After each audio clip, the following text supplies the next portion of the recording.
రాజు జీవితంలో వేసవి సెలవులు అర్థం ఒక్కటే, నానమ్మ ఇండ్లు. షహర్ యొక్క గందరగోళం, అమ్మానాన్న గదరింపులు, మొబైల్ గేమ్స్ నుండి దూరంగా నానమ్మ ఇంటికి వెళ్ళినప్పుడు అతను ఒక వేరే ప్రపంచంలో కోల్పోయేవాడు. అక్కడ అలారాలు లేవు, కోడికూతలు ఉండేవి, ఎయిర్ కండీషనర్ లేదు, బావి చల్లని నీయు ఉండేది. అల్పాహారంలో బ్రెడ్ లేదు, నాన్నమ్మ చేతుల తయారీ పరాఠాలు ఉండేవి. ఆ సంవత్సరం సెలవులు కొంచెం ప్రత్యేకమైనవి. రాజు ఇప్పుడు 13 సంవత్సరాల వయసు చేరాడు. బహుశా ఇదే అతని చివరి అవకాశం. ఏమీ భయపడకుండా, సందేహించుకుండా సెలవులలో ఆడుకోడానికి వచ్చిన రైలు గ్రామం స్టేషన్కి చేరుకున్నప్పుడు దూరం నుండే నానమ్మ ప్రేమగల స్వరం వినిపించింది. నా రాజాబేటా వచ్చేశాడు. నాన్నమ్మ అతన్ని కౌగిలించుకుంది. ఆమె చేతుల్లో చెమటవాసన, మామిడిపండు తీపి మరియు మమత యొక్క వెచ్చదనముండేది. రాజు ఇంటికి చేరుకున్నాడు మరియు అతని నానమ్మ హౌస్ అడ్వెంచర్ ప్రారంభమైంది. రాజు ప్రతిరోజూ సూర్యుడు ఉదయించే ముందే నిద్రలేస్తాడు.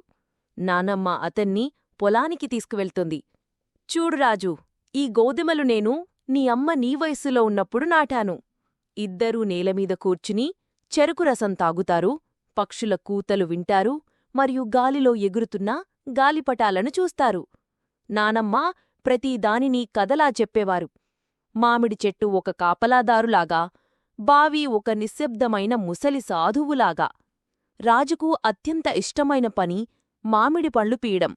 నాన్నమ్మ ఇంటి వెనుక భాగంలో ఒక పెద్ద చెట్టు ఉండేది, మామిడి పండ్లతో నిండి ఉండేది. రాజుబేటా, ఈ చెట్టు నుండి ఎవ్వర్కీ మామిడి పండ్లు తీనెవకు, ఇది నీకోసమే, నాన్నమ్మ చిరునవ్వుతో అన్నారు. రాజు ఆనందంతో నిండిపోయాడు. అతని కల్పించింది ఈ చెట్టు అతని రహస్య నిధి అని.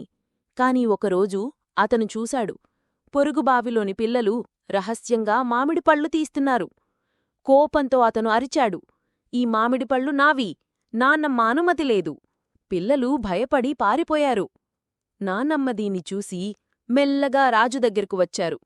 రాజూ, ఈ చెట్టు నేను నీ అమ్మకోసం నాటాను, మరియు ఆమె ఎంతో సంతోషిస్తుంది. తన కొడుకు అందరికీ పంచుకున్నప్పుడు రాజు నిశ్శబ్దమయ్యాడు. మరుసటి రోజు అతనే మామిడిపళ్ళు తీశాడు, కడిగాడు మరియు ప్రతి పిల్లవాడికి పంచాడు. పిల్లలు అతన్ని రాజుభయ్యా అని పిలిచారు. మరియు అదే రోజు అతను రాజాబేటా నుండి రాజుభయ్యా అయ్యాడు. ఒకరోజు అకస్మాత్తుగా కురిసిన భారీ వర్షం బారి నీళ్లతో నిండిపోయింది. పొలాలు తడిసిపోయాయి మరియు నానమ్మ దగ్గులు ప్రారంభించారు. ఏమీ లేదు బేటా, పాత జలుబు, ఆమె చిరునవ్వుతో అన్నారు. కాని రాజు కనిపించింది. నానమ్మ ఇంతకు ముందులాగా బలంగా లేరు. సాయంత్రం నానమ్మ అతని తలమీద చెయ్యి వేస్తూ అన్నారు, బేటా, ఇప్పుడు నీవు పెద్దవాడవయ్యావు. బహుశా తరువాత వేసవికి నీవు కాలేజ్కి వెళ్తావు, పెళ్లి చేసుకుంటావు. కాని ఈ ఇల్లు, ఈ చెట్టు మరియు ఈ నేను ఎప్పుడూ ఇక్కడే ఉంటాము. చివరికి సెలవులు ముగిశాయి. రైలు స్టేషన్ దగ్గరుంది. రాజు మనసు బరువుగా ఉంది, ఏదో వదిలిపెట్టినట్లు. నాన్నమ్మ ఒక టిఫిన్లో మామిడి రసం, చింతపండు గోళీలు మరియు ఒక లేఖ ఇచ్చారు. ఎప్పుడైనా చాలా బిజీగా ఉంటే దీన్ని తెరవండి. రైలు కదిలింది. రాజు కళ్లల్లో నీళ్లు కారాయి. సంవత్సరాలు గడిచాక ఆ లేఖ ఇప్పటికీ అతని దగ్గరుంది. నా రాజాబేటా, నీవు పెద్దవాడివైనప్పుడు, మొబైల్తో చుట్టుమడిబడినప్పుడు, పనిలో చిక్కుకున్నప్పుడు ఒకరోజు సమయం తీసుకుని మళ్ళీ గ్రామానికి రా. నేను బహుశా ఉండను, కాని ఆ మామిడి చెట్టు నిన్ను తప్పక కౌగలించుకుంటుంది. అది చెప్తుంది, నీ నాన్నమ్మ పంపింది అని.